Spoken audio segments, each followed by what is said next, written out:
पुण्याच्या वानवडीतील भैरोबा नाल्यावरील पुलावरून एक चारचाकी वाहन थेट नाल्यात कोसळल्याची घटना घडली आहे।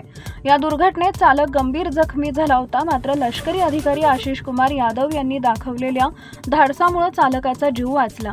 गुरुवारी 5 फेब्रुवारीला सकाळी ही घटना घडली। मिळालेल्या माहितीनुसार आशिष कुमार यादव हे जात असताना त्यांना त्या ठिकाणी नागरिकांची मोठी गर्दी दिसली। चौकशी केल्यावर पुलावरून एक कार नाल्यात पडल्याचं त्यांना समजले। नाल्यात पडलेल्या वाहनात हालचाल दिसत असल्यानं आत कुणी अडकले असावे असा संशय त्यांना आला आणि क्षणाचाही विलंब न करता ते नाल्यात उतरले। कारमध्ये त्यांना एक व्यक्ती बेशुद्ध अवस्थेत दिसला। स्थानिक नागरिकांच्या मदतीने यादव यांनी गाडीची काच फोडून जखमी चालकाला बाहेर काढले। यावेळी त्या चालकाच्या नाकातून मोठ्या प्रमाणात रक्तस्राव होत होता। लष्करी प्रशिक्षणाचा उपयोग करत त्यांनी तातडीने रुमालाने नाकावर दाब देऊन रक्तस्राव थांबवण्याचा प्रयत्न केला आणि जखमीला सुरक्षितपणे नाल्याबाहेर आणले। सध्या जखमी व्यक्तीवर रुग्णालयात उपचार सुरू आहेत। मात्र लष्करी अधिकारी आशिष कुमार यादव यांच्या या धाडसामुळे त्यांचं सर्व स्तरातून कौतुक करण्यात येत आहे।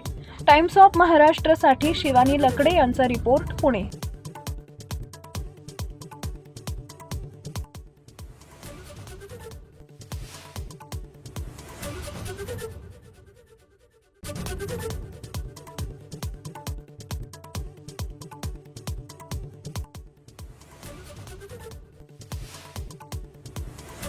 Thank you.